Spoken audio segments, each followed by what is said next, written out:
trade agreement, the services is also contemplated by the free trade agreement. So there are opportunities there. So I think it can be a very attractive place to go.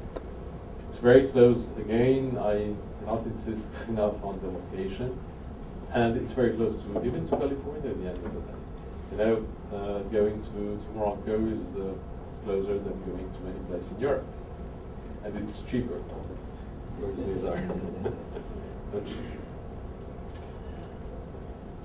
So this plan will normally bring 440,000 direct and indirect jobs, and it will bring a reduction of the trade deficit, because we are, like you, a country where we have a strong trade deficit. And the GDP growth, normally what we need, a country like Morocco needs an 8% GDP growth for 6-7 years to become a strong and real economy. Well, it can happen very quickly. If we do the right things, if we are attractive enough, really the economy can. And I've seen countries like, I lived in Portugal, I was in Spain very often, and I saw how Portugal and Spain changed completely in 10 years. Just because they became attractive, because business was easy, because people were coming and investing in the country. So this is what I had to say about Morocco. Of course, I'm ready to take any questions. And if you need any information, the embassy will be more than pleased and more than happy to answer all the questions that you can need. I'm going to leave our email addresses, our phone numbers, and there is a website of the embassy. I think the website is the MoroccanEmbassy.com. And on the website there is a window where you can put questions, and it goes to the service, for instance, it's economy, it goes to the commercial and economic service of the embassy, if it's politics, it goes to politics, then they answer. They usually answer. Sometimes I see that they don't answer after a week, they start shouting. So thank you very much.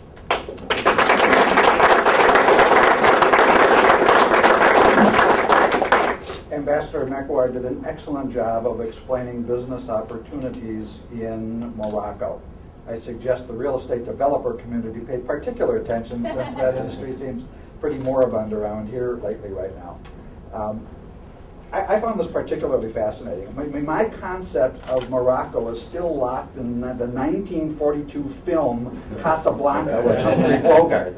So this is a very good window on modern Morocco, and I thank the ambassador very, very much.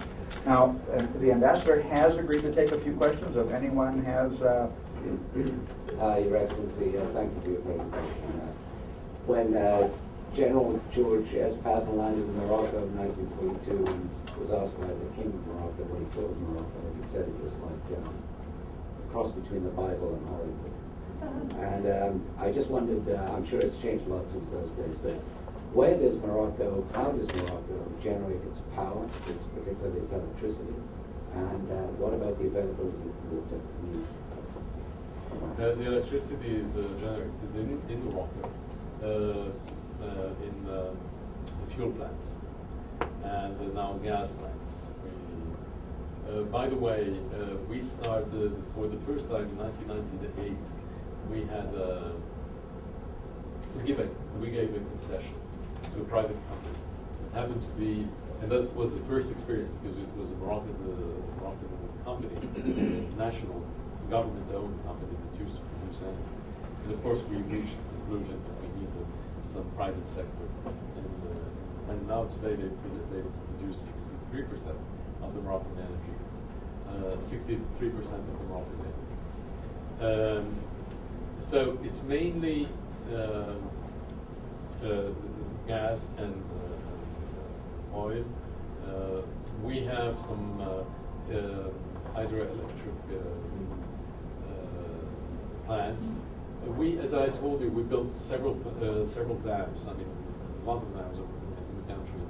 since the beginning of the 60s, thanks God, because of with the cycles of drought, with the growing of the population, we would have real serious problems of water, even in the cities. Today, for instance, in Marrakesh, which is a city pretty much in the south of Morocco, we, sometimes it doesn't rain for 2 years, because we have the mountains surrounding Marrakesh, and we built there 3 dams, and there is not 1 minute cut of water in the city, with all these tourists and all these golf resorts, etc. So that was a pretty wise policy. I think that we are going to develop more plants using the dams that we have, hydroelectric dams, and of course wind farms and solar is very important. But as you know, still the renewable energies like wind and especially solar cannot be a big part of the production of the energy. We are there will be a new law, a new code for energy that will come out.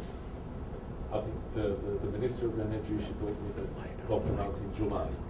So we will know, which will regulate completely the energy field in terms of who has the right to produce energy, how are they going to sell it to the grid, etc. We have a connection also with Spain. And pretty often we buy from Spain or we sell to Spain according to the PIX in each country. And we have a connection with Algeria too. So I think that we're going to be very much connected to the European grid. Thank you. Other questions? Excellency, becoming a retirement destination, the first question that comes to mind is, what is the quality of healthcare in Morocco, and how do you compare it to Europe and the United States? Okay.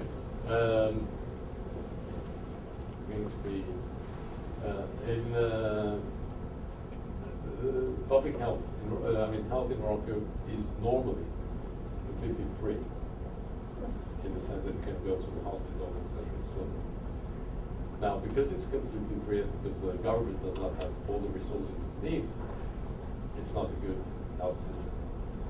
So we have the private sector, which is developing a lot, and that's one of the opportunities, is to create retirement houses with a completely integrated health system, and it's permitted. So in Morocco, you can have a private medicine. And I think that's one of the futures, one of the strong sectors in Morocco, because of the aging of the society in Europe, and because people are coming to Morocco because the weather is just nicer. So I think that's one of the main sectors, the main interesting sectors in the country.